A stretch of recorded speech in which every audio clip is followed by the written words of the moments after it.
Mapagpalayang umaga, tanghali, hapon at gabi sa mga panig ng mundo. Tayo po'y nagbabalik dito sa Ugnayan sa Impapawid.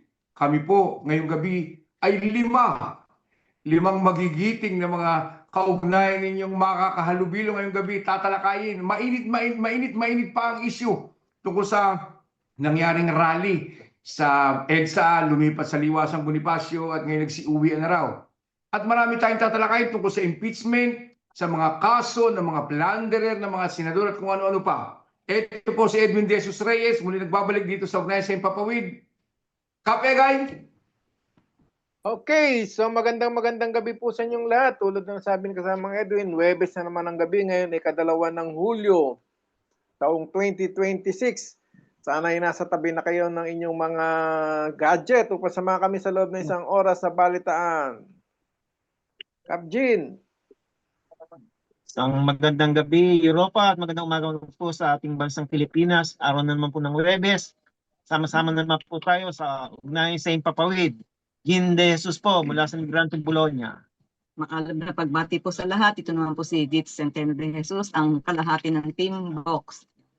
So, bayan po natin lagi ang Ugnayan sa Impapawid at pati na yung mga kasalukuyan nangyayari sa ating bansa. Magbantay po tayo, magsuri at magmulat. Kap Lloyds. Magandang gabi po sa lahat. Kung gaano kainit ngayon sa buong Europa, ganun rin kainit ang talakayan dito sa Ugnayan sa Impapawid. Huwag pong kalilimutan, samahan kami tuwing Webes. Mag-like and share na rin po. Sa Facebook makikita kami at sa YouTube. So Loida Arevalo po, Ugnayan sa Impapawid, Migrante Roma at Sandiwa. Tayo po ay nasa ating ika-266 episode. Ang dami na nating hinimay dito. Marami na tayong tinalakay at marami pa tayong tatalakayin. Pero ngayong gabing ito, marami tayong hihimayin at ika nga para bang yung sitsirya, iisa-isahin natin at ating ika nga kikilatisin bago natin isubo. So, bago tayo pumalaw sa ating bago tayo pumalaw sa ating talakayan, bigyan muna natin ng ika nga konting idea sa pamamagitan ng ating tema at konteksto, kung ano ba yung ating pagtatalakayan ngayong gabi. Kap Ditz? Okay, ito po ang ating tema ngayong gabi, sari-saring kaso. Mayroon pa kayang makalaboso? Sa konteksto po, sunod-sunod ang mga pag-aakyat ng kaso, mga politikong sangkot sa flood control scam, plunder, human trafficking at iba pa, maging mga kaso ng pamamaril at pananaksak na sangkot ang mga kabataan na nasa eskwelahan. Ito na ba ang talagang sitwasyon sa Pilipinas? May mga pasaring pa mula sa pribado o panrelihiyong sektor na umiiral daw ang selective justice sa gobyernong Marcos dahil mas nauunang makasuhan ng mga laban kay Marcos. Pati ang mga kampi sa panig ni VP Sara Duterte ay umaasa talagang hindi ito mahahatulan dahil sa mga kasangga nitong mga senador na huhusga sa kanya. Halata din ang lantarang pagtatanggol ng ibang sektor sa mga politikong kaalyado nila. Maaasahan ba natin ang patas sa pagtingin sa batas ng nakaupong ombudsman, mga husgado sa Korte Suprema at ang mga senator judges? Sa ngayon, dapat mailitaw at maipalutang ang mga sapat na ebidensya upang masabing totoong hinugna ang mga kasong isasampa o naisampa na para magtuloy-tuloy ang mga pagdinig at sa katapusan ay ang tamang hatol sa bawat nasasangkot. Mahalaga din ang opinyon ng masang Pilipino na walang pagkiling sa mali, kundi ang pagbase sa sapat at tamang ebidensya. Patuloy ang ating panawagan. Lahat ng sangkot dapat managot. Ay dapat managot. Tama. Dapat lang yan. Bago tayo pumalaot sa ating tema at konteksto na binasa ni Kap Ditz,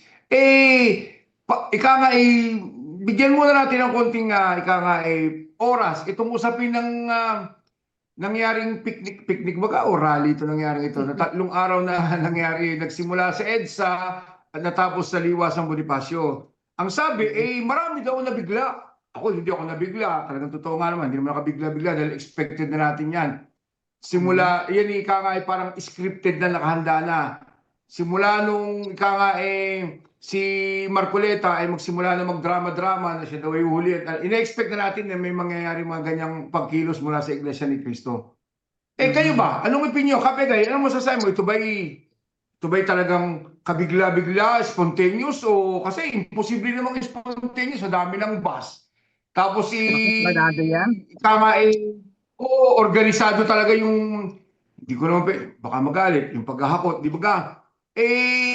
Talagang makikita mong sama-sama sila. Meron pang isang congressman na taga Batangas na may Ilibis dalang na ba? hakot. Meron nga isang nagbiro. Oo, meron nga isang nagbiro na taga Batangas na kahapon pa raw siya hindi makataya sa weteng. Dahil yun daw mga kubrador ay binitbit na nilibiste sa Iwasang Bonifacio. Ay, ikaw nga naman ang kubrador. Ikaw nga naman ang kubrador. Kung kikita ka lang ng 500 sa pang-ubra mo maghapon, kung babayaran ka ng 1,000 to 2,000, doon ka na pumunta sa Liwasang Doon na Bonifacio, pupunta, pakain ka oo. pa ni Chabit. Oo, libre pakain ka pa ni Chabit, well-entertained ka pa ni Isko Moreno, pabanyo, lahat, kumpleto. Ha? Buti sana kung Kumpleto lahat kay yung nabayaran, ano? May mga umaangal na Ayun ang 150 mabigat. lang daw ang Baka dumaan sa kamay ng iba.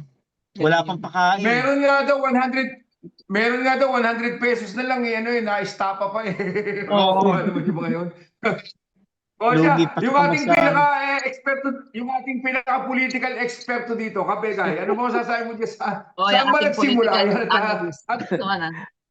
Hindi, siguro, Paano nagtapos?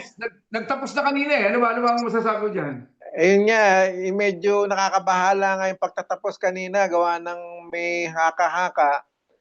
Baka mamaya, kaya nga kaabang-abang yung bukas, Biyernes, at 3 ng July. Kasi nangako si Boying, si Ombudsman, na within this week, Maghahain ng kakasuhan si Marcoleta. Mapuleta. Ngayon, pag hindi nakasuhan si Marcoleta bukas, ibig sabihin, nagkaaregluhan. No, di ba?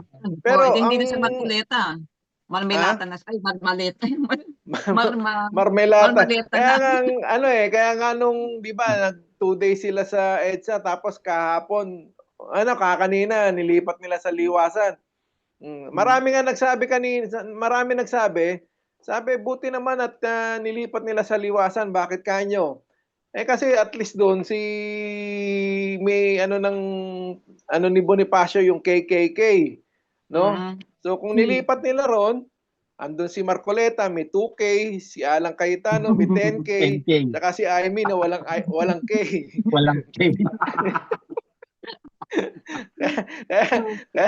Kabaliktaran nung KKK ni Bonifacio. Pero kidding aside, no?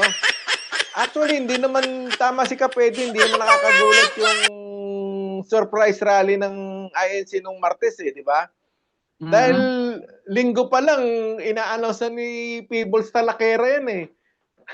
Kumbaga, linggo pa lang ng gabi o Lunes ng madaling araw, ina-announce yan. Kumbaga, alam na yan eh. No? Tsaka, makikita natin na hindi naman talaga yung kilusang masa. Ika nga yung activity nila is derived o designed para protektahan si Marcoleta.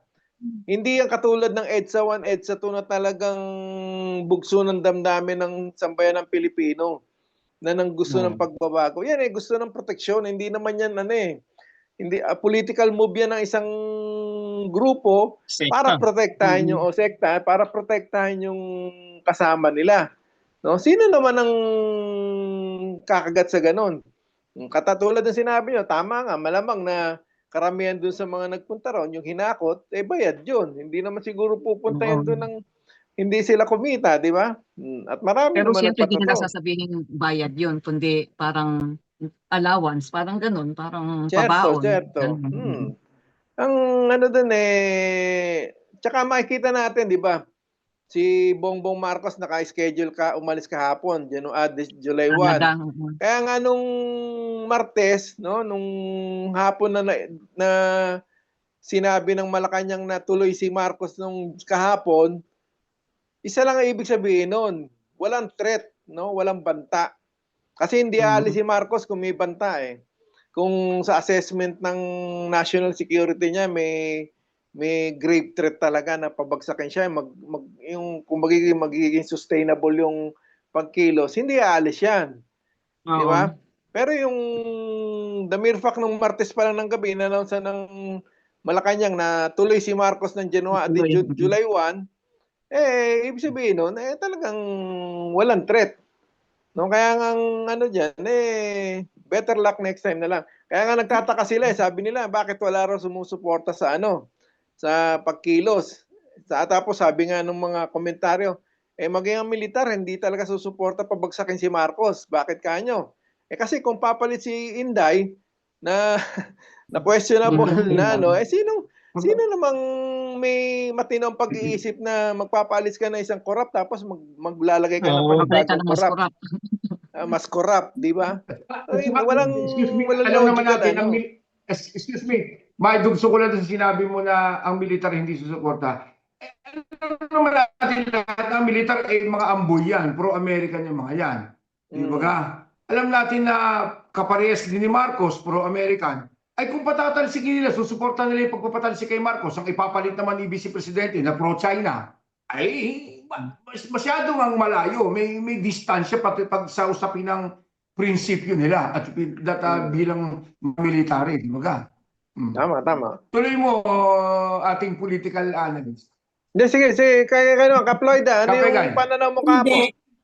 Ako naman, nag-i-enjoy Kaploy ka. ako. Ako naman, nag-i-enjoy naman ako sa mga napapanood ko sa social media tungkol sa rally. Kasi may mga ilang beses ko napanood, may picture si Sarah na nakapilipinyana na siya. Di ba sa imig daw sila Yung nakaraan, oo. sabi niya, standby ka lang dyan. Anytime papalit ka. Sabi ko, 2 beses na ito eh. 2 beses pangalawang- ko nang prepare na pangalawang beses mag-vote yan. taking. Nakadamit na siya, nakapilipinyana na siya eh. Yung suotin, sabi pa sa kanya, antabay ka lang dyan. Any moment, papalit ka. So, awa ng Diyos, natapos na sila. Hindi pa siya naka-out. Parang natatawa na lang ako. Pero sa umpisa, syempre, may nayamot man ako dahil sumisigaw sila na sabi nila, ipaglaban ang katotohanan, dapat manaig ang batas. Sila mismo nga hindi sumusunod sa batas, di ba? Bago magkaroon ng pagtipon-tipon, unang isisecure mo permit.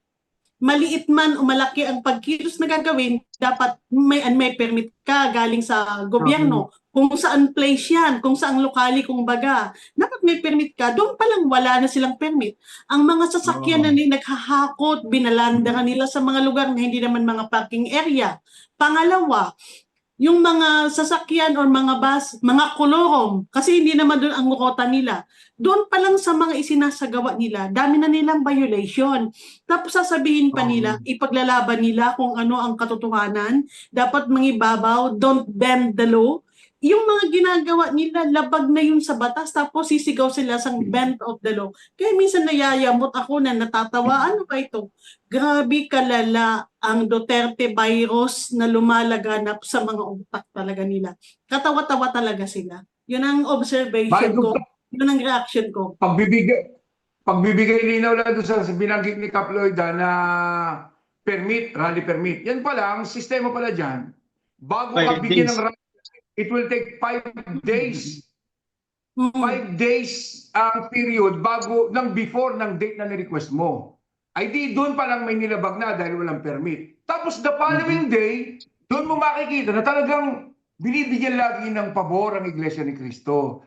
Inisyon ng permit ng Quezon City the following day. Doon pa lang may paglabag na naman dahil bukod sa hindi na sinunod yung 5-day period, hindi na naman sinunod the following day tapos binigyan na naman isko sa liwasang Bonifacio.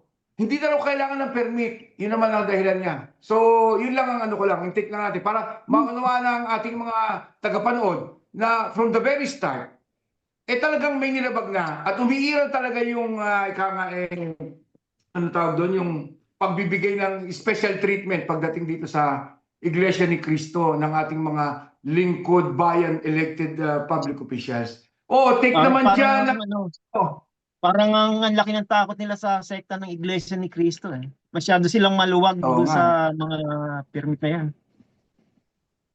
Parang takot na takot sila. Paano naman kasi, pagdating ng eleksyon, kung ano ang kumpas ni Manalo, susundin yun lahat. Isipin mo sa lugar namin, yung teacher namin nung college, kumandidato siya bilang counselor ng bayan namin. Mga kapatid niya mismo, pamangkin niya, hindi siya binoto.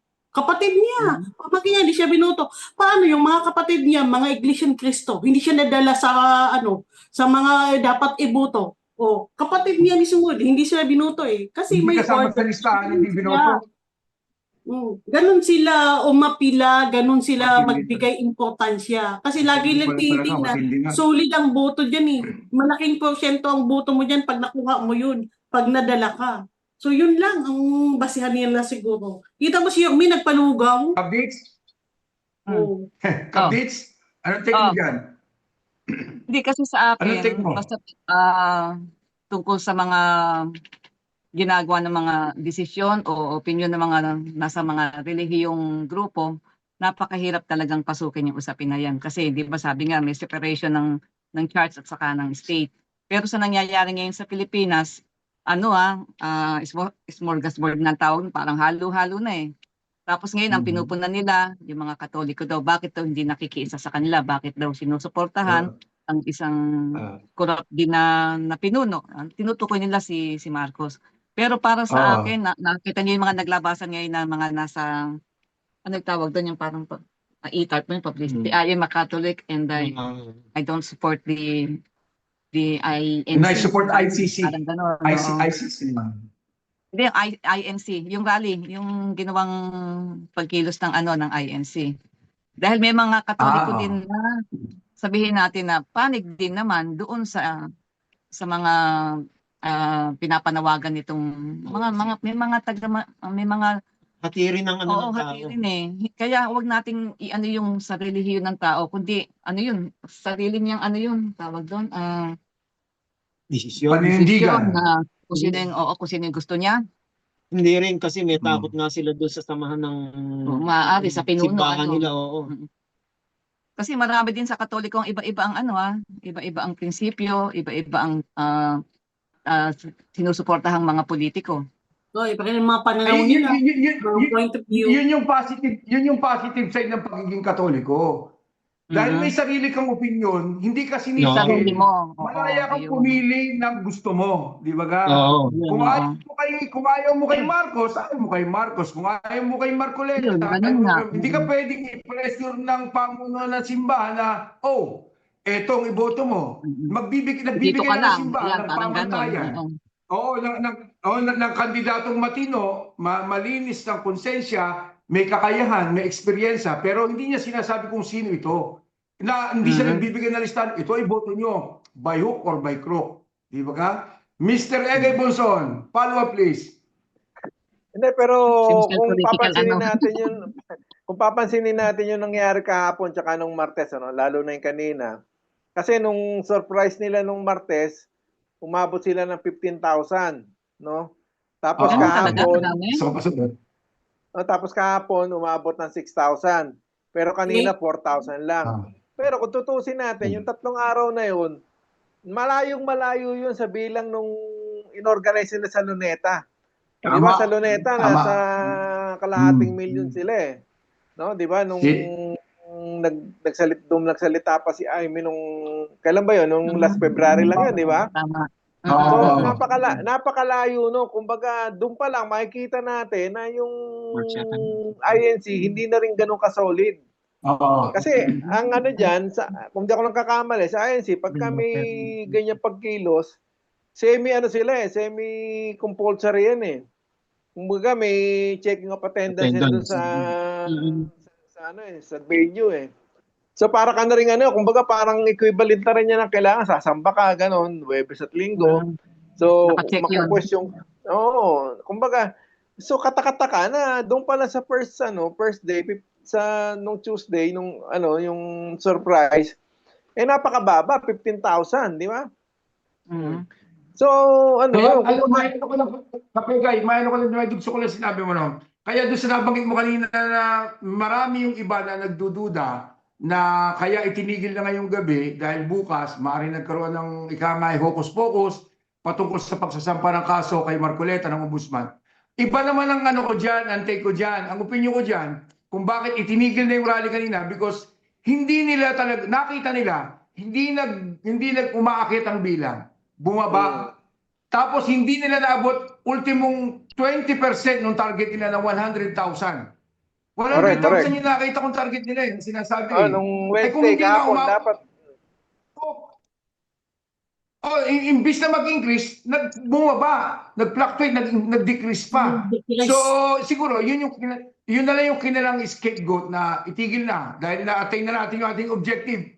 Tulad din nung nakaraang rally nila ng Pebrero, nung makita nilang, wala rin naman mangyayari dahil talagang ika nga hindi naman, tsaka pangalawa, teko dyan, yung mga DDS na pinagsalita nila, nagsimula kay Cayetano, kay Amy Marcos, pumasok pa si Defensor, tapos nagsalita pa si Libiste, tapos sino-sino pang nagsalita na mga DDS senators, sa tingin ko, yun yung pinakamalaking political failure nila sa paraling ito. Dahil kung hindi nila pinapasok yun sa stage, sa tingin ko baka mas maraming mga iglesia ni Cristo ang dumating. Na-disappoint yung iba dahil nakita nila hindi na ito yung main objective natin na protektahan si Marcoleta. Kundi dahan-dahan nagsisip na pabagsakin mismo yung gobyernong Marcos and at the same time, pro-Duterte na yung nagyayaring rally nila. So, yun lang yung take ko ha. Tuloy mo na yung ano mo. Siningit ko So, lang. nangangahulugan na nagdidesisyon na rin sila ng kanila. Hindi dikta ng pinuno. Malamang, Kasi malamang. kung ganun Kaya dapat sana kaya hindi marami dumami. dumating, di ba? Oo. Tama, Mari. Pero ano dyan, ang punto dyan, bantayan natin yung bukas.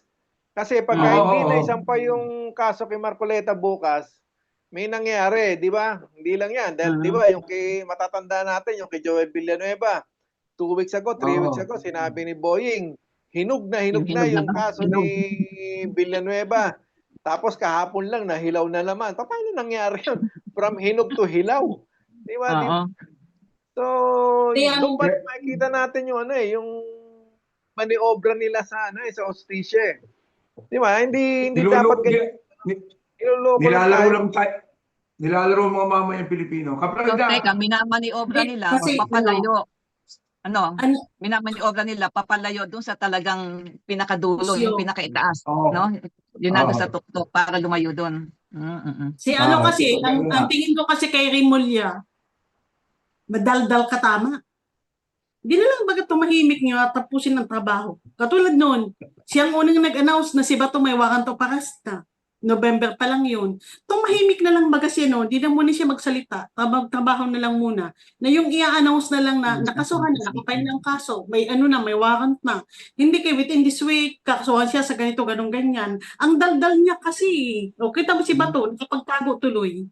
Dapat sana hindi siya magdaldal ng magdaldal. Ang sa akin, gawin niya ang trabaho, wag mo na magpa-interview. Para lang sa ni John Vicky. Puro lang sila media, puro lang sila pa-interview, puro sila social media.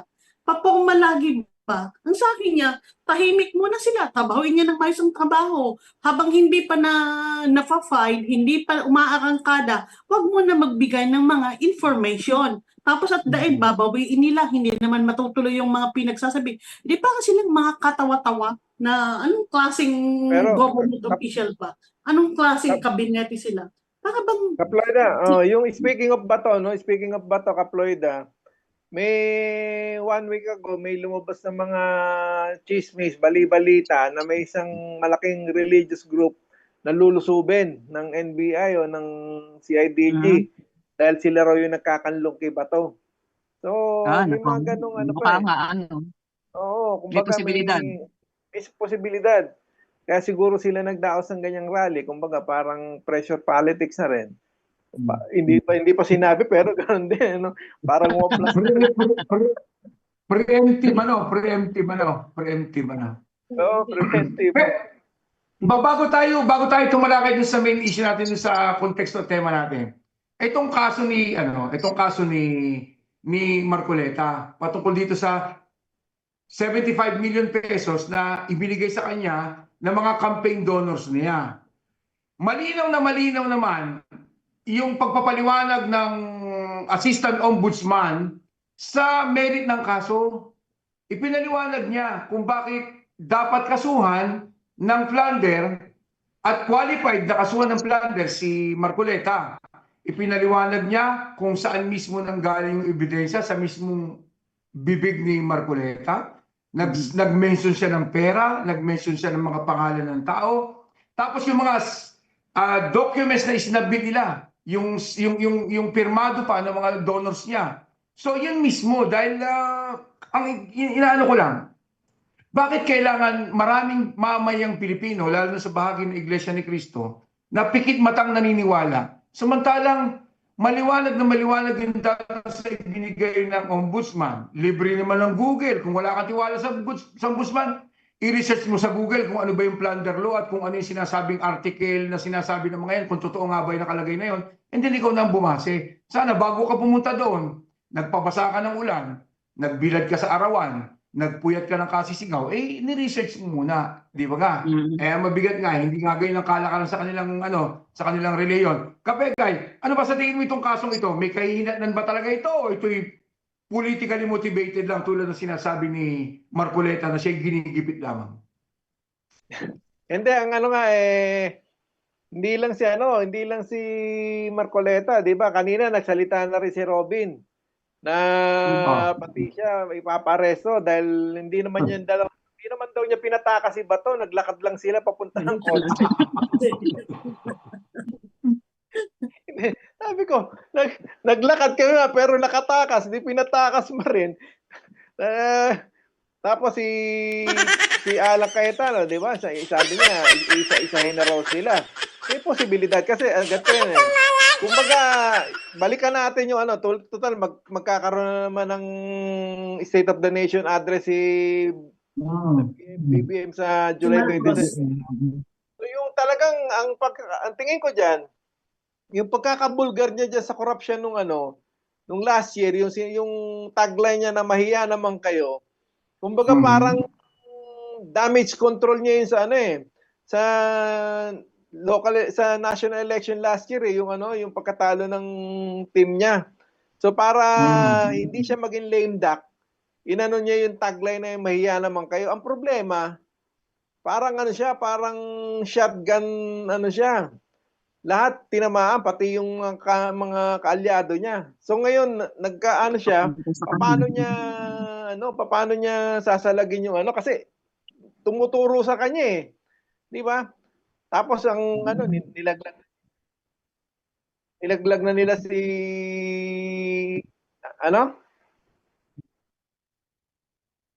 Oo nga pala. Pwede naman. Andiyan Ikaw pala naman si Chairman. sasali eh. Chairman, ikaw nga.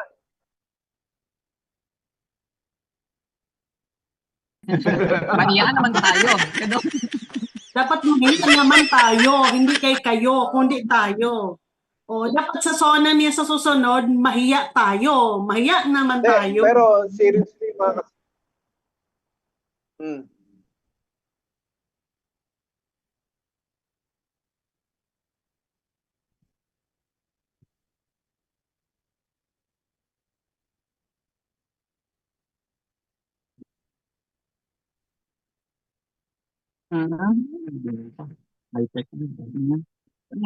Phone in question. Call a friend. May live patch in pa tayo. Ayos na. Baka naman FTFL ka kang tumawag dyan. Baka si Badoy. Sige. Hanapin ko. Kapegay, tuloy mo. ano yun?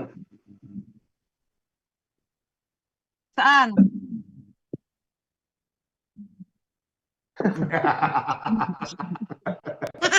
Hindi, pero ang dyan, yung kasi ang inaano dyan, tama naman yung panawagan natin na lahat ng sangkot dapat managot. Ibig sabihin, hindi lang si Marcoleta, hindi lang si Saldico, hindi lang si Martin. Sama talaga si Romualdez. Kaya nga dyan, yung kung mapapansin nyo, ang dinidiin ni Marcos ngayon, yung pinsan niya, si Romualdez. Pero, sa pagdidiin niya, hindi niya binibigyan ng diin para madiin talaga yung niya. Bakit ka mo? Kasi walang tumitistigo na may smoking gun na nagtuturo talaga sa kanya, di ba? Kumbaga parang ang talagang nadiin ng gusto si Saldico. Pero si Saldico, hindi naman magpapahuli yan, hindi naman nila huhulihin yan. Kasi pag hinuli nila, Hindi na lintaw yan. Hindi nila uhulihin yun. Pag yan na Ikakanta, sila rin na ikakanta. at talagang tinuluyan nila, Damay-damay na. walang ibang ituturo yan kundi si Marcos. Siyempre. Marcos. Damay na. Oh. Kaya yung sa PGMN na yung pagdidiin kay Martin Romualdez, duda ko pakawala ni Marcos yun eh. Kumbaga parang gusto nila idiin si Martin Romualdez para hindi madiin si Marcos. Nakuha niyo yung punto?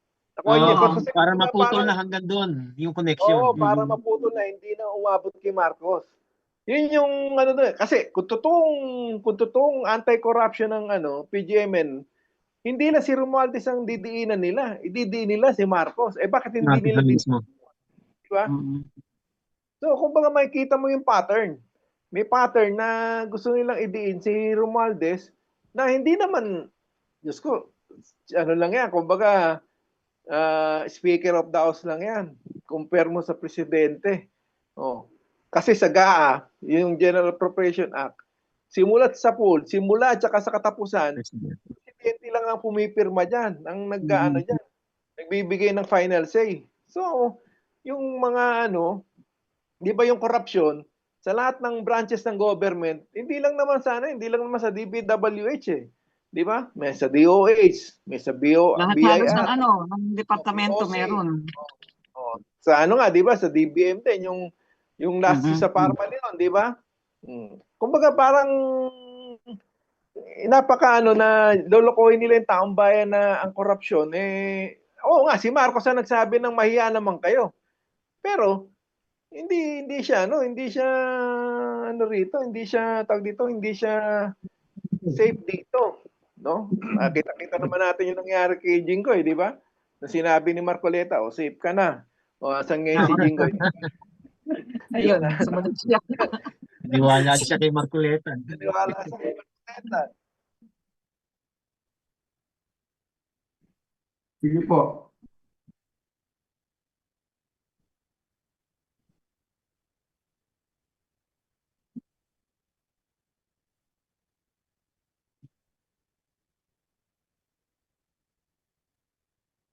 Mm.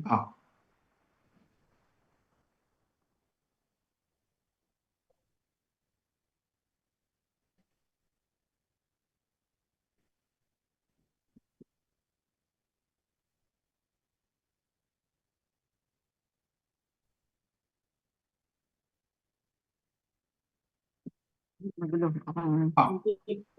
So dalawang Dito lahat uri, ng Iglesia dalawang ni uri. Cristo. Oo. Hindi lahat ay napapasunod nila. Yun ang sabi niya.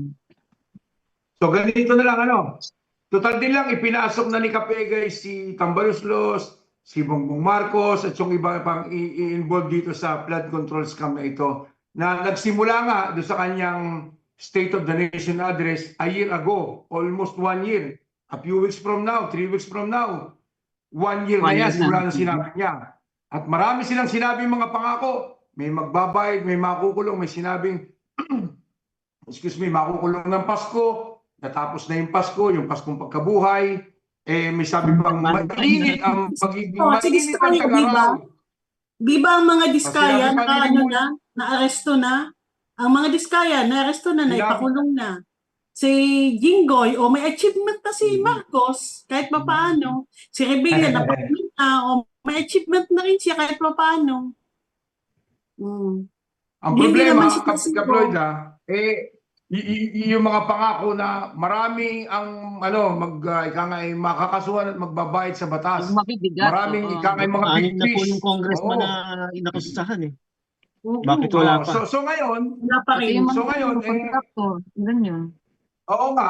So ngayon, medyo talagang kung aabot pa ito nitong taong ito ng State of the Nation address ni Bongbong Marcos at hindi pa nakakasuhan itong si Chis Escudero, si Joel Villanueva, si Bongo na involved din sa flood control, yung Villar, si Mike Villar, at kung sino-sino pa, at yung halos 100 daw na congressman, talagang yung negative 15 niya, baka maging mapantayan niya na yung negative 40, 60 ata na ni Gloria Macapagal Arroyo na record. Negative 44. Kung hindi niya gagawa ng paraan to, kaya nakikita ko talagang siguro nga, uumpisahan nila yan kay Marcoleta. Tapos itong impeachment, ilalaro-laro yung issue ng kaso ni Chis at saka ni Villanueva. Patungkol muna dito sa impeachment ni Sara. Kung ano pa. So sa tingin niyo, saan pupunta itong mga investigasyon na ito na ginawa ng matagal na at pinangako na? Meron ba tayong inasang pagbabago sa mga darating na araw at linggo? O yung bukas muna at saka sa mga susunod na araw patungkol kay Marcoleta? Ano na-expect natin, Kapegay? Sinang Kaptits, kaya Kapjin. Di, palagay ko since July 6 na yung simula ng hearing ng impeachment, di ba? Baka doon muna mabaling uli yung usapan. Matatabi muna yung kay Marcoleta. Sabi ko, hindi. Kailangan Hindi. mauna si Marcoleta bago yung July Ilang 6. araw na lang.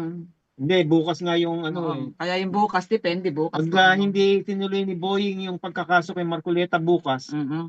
Ay talagang, Alin sa bubuhay dalawa ng yun? pagdududa. Tama. Tama. Kasi yan Kabis, ang say natin. natakot sila Mhm. or merong kapalit. Maaari. May usapan na yan. Kaya Kaploida, abang talaga yung bukas. Hindi, kung sakasakaling hindi matuloy bukas yung ipinangako ni Remulla, ay di, si Remulla naman ang kalampagin natin, nang matauhan rin siya. Ano pa lang gawin natin eh. Kasi ganun lang naman yun eh. Nakalalo lalakas ang loob Kinakalampag mo, ng iglesia dahil kinakalampag natin, Pagbigyan. napagbigyan sila. Oo. Oo. yun na lang Tama. naman eh. Nang, Kapegay, Yung kaya kaya dyan, dapat itambol natin ang gusto yung Kasi hindi yung ang dyan yung, di ba?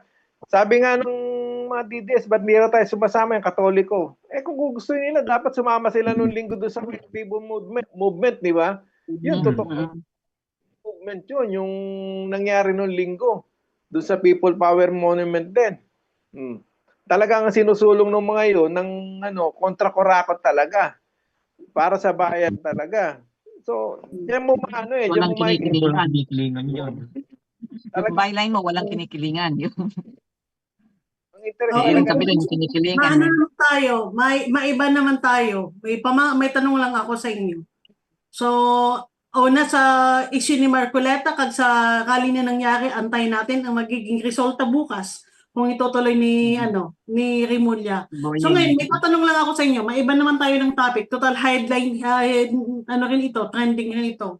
Bilang mga magulang, kasi may mga anak rin kayo, sa palagay nyo ba ang mga eskwelahan sa Pilipinas, safe pa ang mga bata na pumasok sila? Kung kayo ang mga nanay na, siyempre kahit wala tayo sa Pilipinas, mga nanay pa rin kayo, may mga apo, may mga anak, kung baga na nag-aaral pa rin, sa palagay ninyo, ang mga school sa Pilipinas ba, secure pa ang mga bata habang pumapasok sila sa school? Or bilang nanay, parang may kaba na nakakamdaman ngayon, hindi na katulad noon? Anong magiging reaction nyo? Ako, natatandaan ko noon nung elementary, high school, meron tayong guidance counselor, di ba? May isang room para sa guidance counselor. Maliit lang na offense ng isang bata, ma-office ka, nasa office na. Kinakausap na nung pinapatawag na yung mga magulang. Ngayon ang tanong ko, may ganun pa ba sa ating dahil ang alam ko ngayon ay parang may kakulangan sa mga bawat eskwelahan ng ganung office. At saka pati nga yung gwardiya, isa lang minsan ang gwardiya sa isang malaking eskwelahan. Kaya maraming mga policy sa eskwelahan ngayon ang hindi mo na nakikita yung mga nakita natin nung araw. Yung At nung saka, araw, mas maganda kasi yung GMRC nawala na. Wala na rin yung GMRC. Doon pa lang hinuhubog na yung ugali ng bata eh. Hindi Yung- ka alam mo na mapapanood ng bata kung sa labas kung meron GMRC pa rin, di ba? Saka nakatutok din ng magulang. Oo. At saka di ba noong time natin, yung sabi mo nga, yung pag ikaw ay naipatawag ng principal o saka ng guidance counselor, tabu yun tabu na yun. Ikaw ay parang napakalaking kasalanan na. Parang Oo. pag-uusapan ka na, ba anong ginawa nito? Salbahe ito, kaya ito pinatawag. Kaya talagang ingat Nakokontrol na ingat agad. tayo.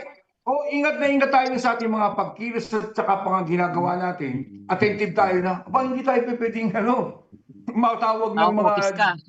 Oo, ma-office. Yan ang salita Ibig ng sabihin, araw eh. ano yan? Oo, pag na-office yan, ibig sabihin pasaway na yan, di ba ka? Eh ngayon, parang yung ma-office ka normal na lang eh. Ika ngay, parang nung Matatapang ang mga 2016, yung bata ngayon. pagmumura, Mhm. hindi, kasi nga, hindi, sorry to say, pag sinabi kasi lagi siya sabi, bakit na lang, pagkadating sa mga isyong tulad yung nangyayari sa kabataan natin kung ano pa, yung pamamaril na yan, kung ano, laging ipinapasok niyo yung politika, pinapasok niyo lagi si Duterte. Eh, totoo naman eh. From 2016 to 2022, talagang sumayad hanggang lupa yung moralidad ng mga mamayang Pilipino. Paano hindi mo sasabihin? Makikita mo sa TV kung paano gumagamit ng mga kung ano-anong Bayolente. signs si Duterte. Oo, nanggagaling sa bibig niya, minumura niya, binabalahura niya yung kababaihan. The worst, yung sinabi pa niya na, yung mga pari na yan, hold upin nyo, patayin na ninyo, di ba nga? May sinabi pa siyang, Obispo daw, your God is patayin. true. Minura pa yung Panginoong Diyos. Sinabi pang yung mga rebelding Amazona ng NPA, suksukan mo ng Sabi mo baril sa- ng M16 sa ari nila, putukan mo. Paano yung sinasabi ni Kabjina GMRC, kahit araw-araw mong isiksik sa mga bata yung sa eskwelahan, paglabas naman, pag-uwi, makikita sa TV, itong walang yung presidente na ito, nabastos at balarubat, manyakis pa, eh, wala. Sira Kasi lahat makinis ng, mga magulang eh. Kaya, Sabi na hindi mo mga magulang sa magulang nila. Yung Diba? yan, yung Edwin, yung mga violence na yan, hindi naman bago yan eh. Bakit kanyo? Ako mismo, may experience ako niyan nung araw nung Cub Scout ako, Cub Scout, na Boy Scout, grade yata ako ng grade 3 o grade 4. 'Di ba pagka sa Boy Scout may Sabado at Linggo mag-ano kayo camping, overnight. Overnight. Tandang-tanda ko yun talaga, hindi ko nakalimutan yun. 11 years old yata ako, 10 years old. Biyernes ang gabi, doon kami natulog sa eskwela. Sabado ng tanghali, katatapos lang namin mananghalian. Hindi namin alam, may nakapasok na yung outsider sa eskwela namin, lasing. Nakaupo kami sa isang bangkito, tinutukan kami lahat ng Ako, tinutuko, nasa nuko yung talagang halos mapaihi kami sa noon. Oh. Natakot. May mga ganong talaga. Pero syempre, At saka, ito lang, maidagdag ko lang, binanggit ni Kaployd, kung tayo ba naniniwalang safe pa ngayon dahil sa mga nangyayaring ito recently. Saka nakakita, merong isang bata na hinabol ng saksak yung gasoline boy. At nung hinuli ng mga pulis, hindi daw siya makukulong dahil 14 years old siya. Sa totoo lang, ito, ginagamit na naman ito ng kampo ni Duterte para i-politicize yung batas. Sapagkat hindi naman totoo nilalaman ng batas. I-politicize yung batas at siraan ng isang politiko, which is Kiko Pangilinan, na threat sa kanila. Dahil lumalabas sa datos mismo ng gobyerno, ng kapulisan, ng PNP, na ang pinakamataas na juvenile case ay nung panahon ni Duterte, from 2016 to 2022. In fact, bumaba pa nga, may datos yan. May screenshot ako, hindi ko lang maipakita ngayon. May datos yan from PNP. So, normal yan, sabi nga ni Kapigay, nangyayari na yun. Kung ano man yung nangyayari ngayon, magsilbi na lang na alert, parang panggising sa ating mga magulang, bilang mga lolo't lola. Panawagan naman natin sa mga senador, wag naman to the highest pa-epal na pati yung game yung game na yung Gorbox. Yung Yung Gorbox ka Glorbox na tinatawag do yon the more na ng influence sa mga bata na nagiging violente ang mga bata. para makakuha ka papatawag mo. Hindi naman. May magtatamot sa mga kasama natin siya. Hindi. So, kasi ang doon, hindi naman kalabisan na yun na kumbaga parang para mapansin ka, ganon. Hindi naman kasi yung problema nung nangyari sa Tacloban, mas dapat bigyan nila ng pansin yung may-ari ng baril. Yung mga kinasuhan, pero yung mga may-ari ng baril hindi kakasuhan ba yun? Di ba sabi nung sa hearing pinuwersa raw yung Yung cabinet niya. Yung bahay niya, makuha lang yung Safety baril. bond. Kasalanan niya pa rin. Kasalanan niya. Plastic yun. Muntik lang naman ng ano ang lalagyan niya. At saka siya nagturo kung paano gumamit ng baril eh. Di ba ka? Tama ba yun at the age of 13 to 14 years old, tuturuan mo gumamit ng baril? Oh, di ba? Siyempre nakikita ng bata kung saan mo kinukuha, saan mo nilalagay at kung paano ginagamit. So talagang from the very start, responsible ka doon sa pangyayaring yun. Huwag mo nang itanggi pa. Di ba? Mm. Dapat So, makasuhan yung may-ari ng na-discuss. baril.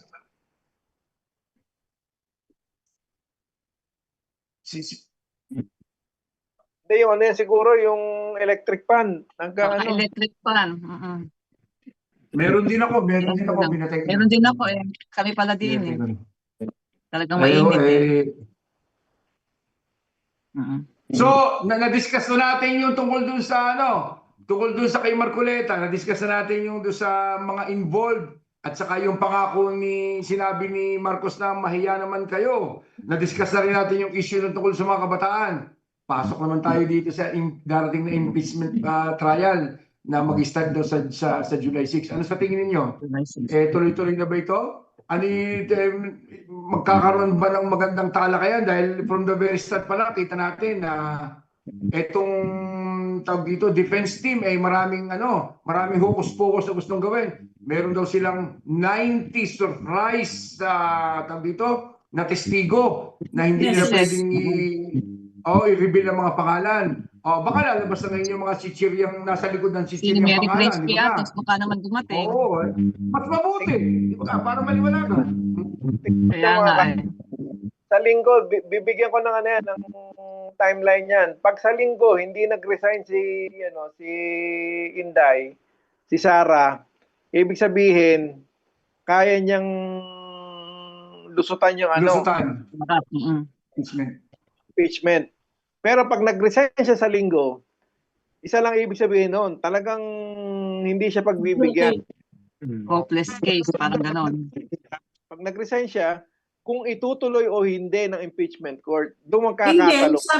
Kuya, napanood ko sa news na sabi ni Attorney Lorna, sabi niya, ano man siya, mag-resign man siya or hindi, kahit mag-resign siya, still continue ang hearing. Patuloy pa rin ang hearing. Kaso ang problema niyan, magbobotohan yan. Kasi dadaan sa plenary yan. Hindi naman basta didesisyon, idadaan sa plenary yan. Ang problema, pagka yan dinaan sa plenary, kahit yung mga nasa majority ng mga certified DDS, siguradong boboto yan na hindi na ituloy. Mailigtas lang nila yung kanilang kapanalig. Yung mga political interest nila. In-interview si Tama. Attorney Lorna ni Christian Isquera.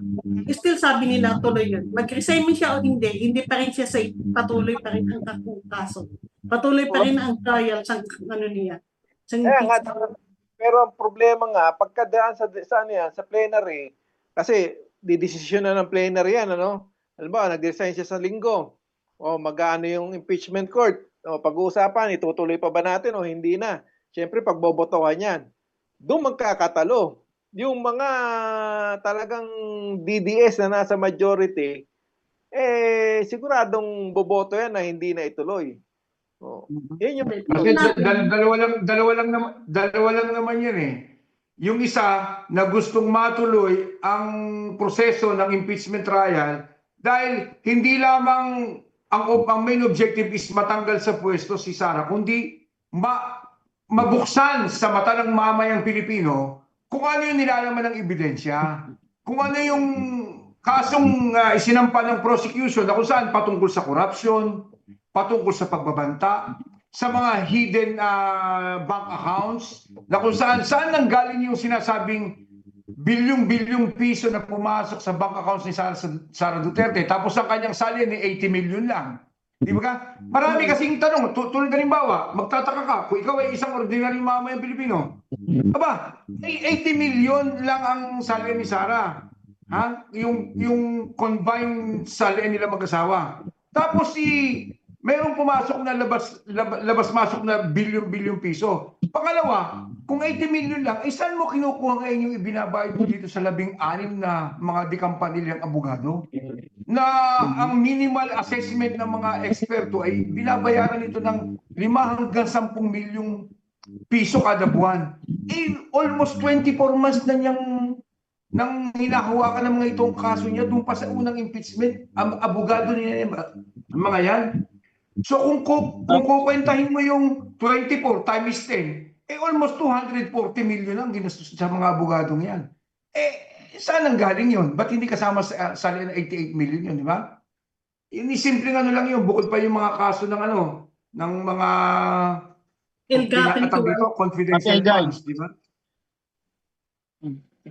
Kapegay, kung sakaling si Sara ay mag-resign at hindi na nga magbobotohan para siya ay makundik, Ma-impeach.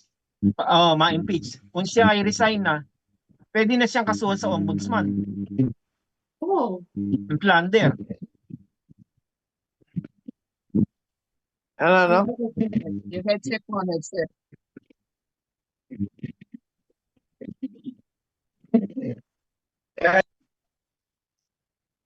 Ayan, okay na. Yan. Hindi. Ano yung tanong mo, Kapjin? Kung si Sara Kako ay magre-resign at hindi na magbobotohan, o di pwede na siyang kasuhan ng plunder ng ombudsman. Hindi. Kahit ngayon naman, may mga nakasampan na sa kanyang may mga nakasampan na sa kanyang kaso sa ombudsman eh. Ang ano dyan, kasi, Yun. Ano, Kap? Tuloy pa rin yun kahit na nag-resign siya. Tuloy pa rin yun. Kasi ang niya, sister niya, kahit makalusot siya dyan sa impeachment, sa ombudsman, hindi siya makakalusot. Siguradong patong-patong na yan, na kaso. Kaya ang dyan, bukod sa pag natuloy naman yung impeachment, magkakaroon siya ng perpetual disqualification to hold office. Hindi na siya pwede di ba, sa kahit anumang pwesto sa gobyerno. So, tapos, ang masakit pa niyan, talagang pag nag-prosper na yung kaso niya sa proper court, sa ombudsman, sa sandigan, andun na yung pagpulong. No? Tapos, siguradan, hindi lang si Intay niyan, pati yung kinapulong, lalabas na rin yung kasong yan, yung sa 51 billion na yan. Dire-diretso na yan.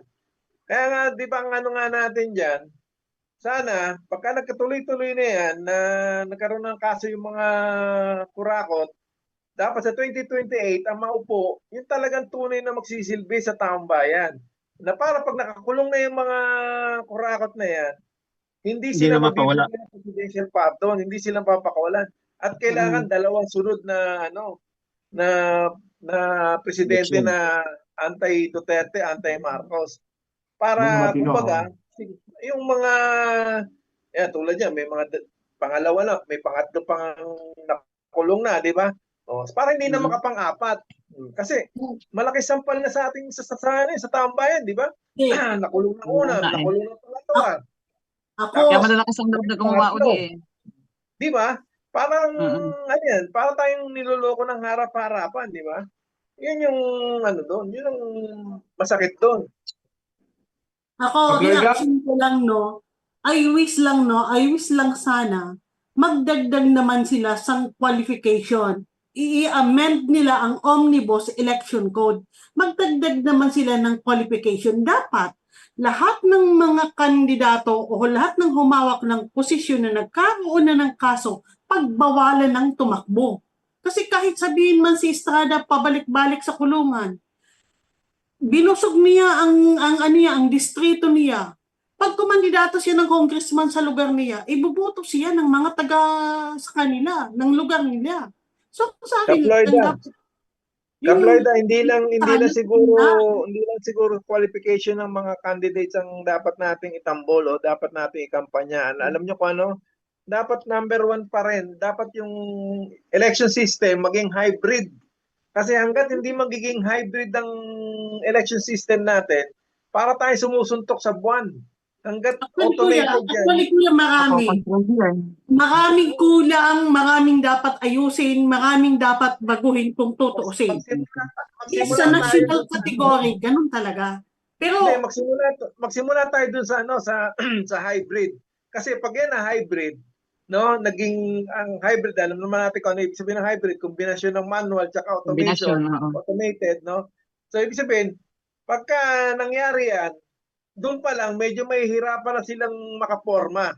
Dahil yung mga iboboto ng taong bayan, talagang dadaan muna sa manual. No? Kasi doon sa pagdating sa manual, mano-mano yan, tao-tao yung ano dyan, mahihirapan silang mga ano dyan, makapandaya. Kasi kung babalikan natin yung kasaysayan, doon sa pure manual nung araw, kahit na mano-mano yung ano, nakakapandaya sila pagpasa ng from municipal to regional to national, nagkakaroon ng ballot switching, no? Yun yung dagdag bawas. Saka So dagdag ngayon, bawas. hindi na mangyayari yun dahil doon pala sa presinto, pagka na-establish na kung sino yung nanalo ron, doon papasok yung automation. No? Hindi na ano, kumbaga, dayain man nila sa distrito, sa region, hindi ubre yung gawa ng may mga record ng ano ang nasa Nakapalaran. sa mga munisipyo. So doon pa lang dapat isa. Kasi okay, kung sabihin na ganun natin, mangyayari, hindi sabihin mag-asa na natin tayo. na, okay, sabihin na natin na automotive, okay na yon ang ganun na klase ng bilangan. Paano kung kumandidato si Bongbong si Estrada, marami pa ring voters. Iboboto pa rin yan kahit pabalik-balik niya sa kulungan. Pero dapat sana may batas na yung mga nakulong na ng mga politiko, na mga politiko nakulong na, wag nang payagang kumandidato ulit at tumakbo ulit. Isa na yun na dapat na i-abolish, tanggalin. O, kahit sabihin pa, maklear ang sistema sang pag-count. Paano kung si Estrada tumakbo ulit at marami pa rin ang bumoto? Kasi marami rin mga voters na hindi naman nag-iisip eh. Basta lang makapala ng 5%. Kaployda, huwag Kaployda. kang mag-alala. Si Jinggoy, sa kulungan lang mabubulok. Hindi, Kap Edgar, baka pag nangyari yung sinasabi ni Kap Lloyd, wala na magiging kandidato. Lahat ay may kaso. Oh, malamang nga yan. Hindi mainam, mga bago na yung kandidato natin. Oo. Mga Hindi, bagong mga breed na. natin, may chance na. Kasi wala pa silang mga kaso. Lahat sila kung Di ba totoo. May pag-asa sabi na nga natin ni, ang sabi nga ni, makabagan ay, mabanggit ko lang yung sinabi ni Kap Ditz na, di, mga bago na yung ating magiging kandidato. Sabi niyo kasi ni Kap Jin, mauubos yung mga kandidatong politiko. At ang matitira na lang, yung mga bago, sabi ni Kap Ditz. Alam mo yun yung sinabi ni Mayor Leni Robredo eh. Doon sa isa niyang interview, sabi niya, kung ako masusunod, hindi na ako tatakbo. Alam mo kung bakit? Dahil ang gusto ko, yung mga bagong henerasyon ang tumakbo. Yun yung pinupursige kong tumakbo ngayon. Dahil alam ko na dito sa henerasyon ngayon ng mga politiko, talagang bilang na bilang mo yung masasabi mong tulad niya. Hindi niya sinabing tulad niya, pero at least yung sinabi niyang sincero sa pagsiservisyo. So kailangan natin ng mga bagong henerasyon. Sinegway ko lang ng konti yung sinabi ni Kap Ditz. Kaya nga. Tungkol doon sa mensahe ni Mayor Leni Robredo. Which is I agree, 100%. Kaya dapat, yung mga sangkot na yan, mapanagot na. Kasi kapag yan ay naparusahan, nakulong, makikita ng mga bagong new breed ng politicians natin na, hindi pala pwede yung gumawa ulit ng ganun dahil makukulong na. May takot na ngayon sila, may hiya na silang gumawa ng masama, di ba? Pero kung labas-masok lang sa kulungan yung mga visit na politiko na yan, yun na yung mapapamana dun sa mga politikong bago na papasok sa mga halalan. Di ba? Magiging maganda yung Isipin mo naman, Isipin mo naman, Kap Ditz, ang sigaw ni Bongbong a year ago, mahiya naman kayo. Pero hanggang ngayon, mga walang hiya pa rin itong mga ito. Alam mo, kaya sabi niya, mga walang hiya pa rin tayo. Yun ang sasabihin niya sa mga susunod na walang hiya pa rin itong mga ito. Kasi isipin mo, up to now, ginagawa nila lahat ng paraan. Ito na lang si Marcoleta, saan ka nakakita? Balik lang natin ng konti, yung usapin ng kahihiyan. Kung marunong mahiya ito si Marcoleta, tumanggap siya ng 75 million. Hindi niya ito sinama sa kanyang salin, which is obligatory. Hindi niya ito sinama sa expenditures ng kanyang kumandidatong senador. Ibig sabihin, ibinulsa niya yung 75 million. Tapos ngayon, Tapos ngayon kakalampagin mo yung mga ordinaryong miyembro ng relihiyon mo na magbilad sa araw, sumigaw sa EDSA at saka sa Liwasang Bonifacio, magpabilad sa araw, sa ulan, magutom, para lang ipagtanggol ka, samantalang hindi sila nakinabang doon sa 75 million na tinanggap mo. Di ba? Yan yung Ayun, kawalang bilad yan. ng ulan, Hindi. bilad sa araw, Ang argument, gutom. ang argument kasi ni Marcoleta, hindi pa daw yun campaign period. Hindi pa siya senador ng time na yun. Kundi ba naman... Pero congressman siya. Oo, Congressman siya, hindi tumanggap ba ng naman- regalo. Congressman siya eh. Nang sagip na ngayon, sagip party list. Hindi. Hindi, Yun naman yung kanyang yung Ano fake ba news siya? na yun. Dahil naipaliwanag na ka ng ombudsman kung ano yung batas So the more na tinatalakay lang natin yung sinasabing kasinungalingan ni Marcoleta at ng leader ng INC para ipagtakpan siya, the more na justify lang natin yung katarantaduhan nilang mga kasinungalingan yun. So wag na natin banggitin dahil sinasabi ng batas, meron siyang ginawang mali. Yun nga, ang Okay, ano kayo? nga dyan karamihan ng Kap, may mga kumakalat din na meme sa social media. Sabi nga nila, sabi ng ibang INC, nung magpasasa ka sa 75 million solo mo, tapos ngayon isasama mo kami nung may kaso ka. Tama nga naman, di ba ka? Totoo naman yun, di ba? Ha? Hindi daw siya nag-i-instigate. Pag sinabi hindi nag-i-instigate, hindi siya nag-uudyok, hindi siya nag-uulot.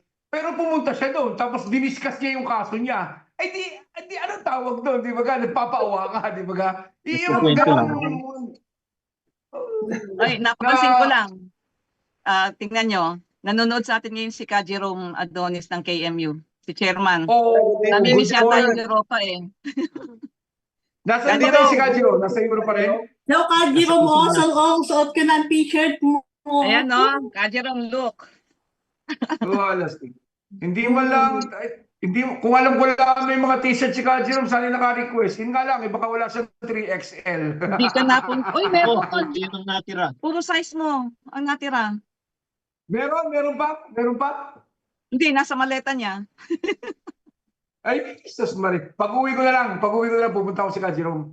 Pag-uwi ko na lang. Oo. So ano, na-discuss na Ano, natin natalakay hindi na. marunong- Sa kanila yung iba. Oy, yung tell ano, mo. Basta ito yung punot dulo ng discussion natin ngayong gabi. Tulad ng isinulat ng tagasulat ng tagagawa ng ating konteksto tsaka tawag dito, konteksto tsaka tema. Yung huling mensahe nakalagay, iisa lang ang sigaw ng mga Pilipinong may matinong kaisipan. Dapat lahat ng sangkot ay managot, di ba ka? Walang pipiliin. Yun yung dahilan kung bakit kahit namamaos tayo, naiinitan tayo ngayon sa gabing ito, talagang ginagawa pa rin natin itong paghihimay ng mga issue at problema na kinakarap ng hindi lamang ng mga mamayan nating kababayan sa Pilipinas, kundi tayo mga OFWs dahil whether we like it or not, apektado tayo dahil may mga pamilya tayo doon na mahal natin at sinusustentuhan natin, di ba nga? Kung ano man yung dinadanas silang kahirapan, pag nanakaw sa kanila, lahat naman tayo ninanakawan. So kaya nga, lahat ng sangkot ay dapat managot. So, ngayong gabi, bago natin hinga ng mensahe ang bawat isa nating mga kaugnayan sa programa natin ngayong gabi, baka may makakakita naman dyan sa ating viewers kung sino yung dapat nating acknowledge na nakasama natin ngayong gabi. At sino ba mga kasama natin sa live? Si Joy Alvarez ng aming FWL at Migrante Bologna. Si Cecia Mendoza Bermudo. Ayan, nag-comment nga siya yung binasa kanina ni Cap Edu. Tapos, si Ka Jerome, andyan din. Ate Evelyn Gomez ng FWL. Sino pa ang lumitaw kanina? Ed Romano, yan, kasamahan namin yan, dekada 80 ng Bulacan. Kasama namin yan ng araw pa. Isang manunula din. Sino pa? Kay ano mga, hindi ko kita iba. Jenny Gomez. Sino ba? Kay Capito, Crazy. Ate Crazy, yan, unang-una. Sabi ni Jean, naunahan na naman ako ni Ate Crazy. Sino pa? Baka kay Capedo lumilitaw yung iba kasi dito hindi eh. Ka Jerome, kaway-kaway ka naman baka dyan. meron ka Chairman, baka gustong bumati. Oh, happy birthday uli. Binusog mo kami. Ang saya-saya ng birthday party. Oo. Sayang ka, Edwin, wala ka nung birthday ni Chairman. Ganyan Nasa- kalaki yung Oo, bote ang ha. saya-saya. Oy, sorry, ayaw ko lang marinig na misis ko nasa likod.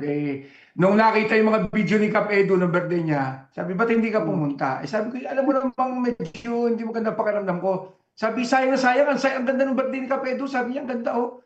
Sabi niya, Kaya ay, nga. ano magagawa ko ngayon? Mas mapakiramdam ko. Yun nga, kaya hindi lang ako naimik. Sabi ko na, marami pa namang susunod, di ba ka, Chairman? Ha? Yung At saka sabi nga ni Cap Edo, pangalawang buhay na niya yan. ilan Kaya pa? expect natin na abutin ng 140 years si Cap Titira. Edo. Mm-mm. Pito pa.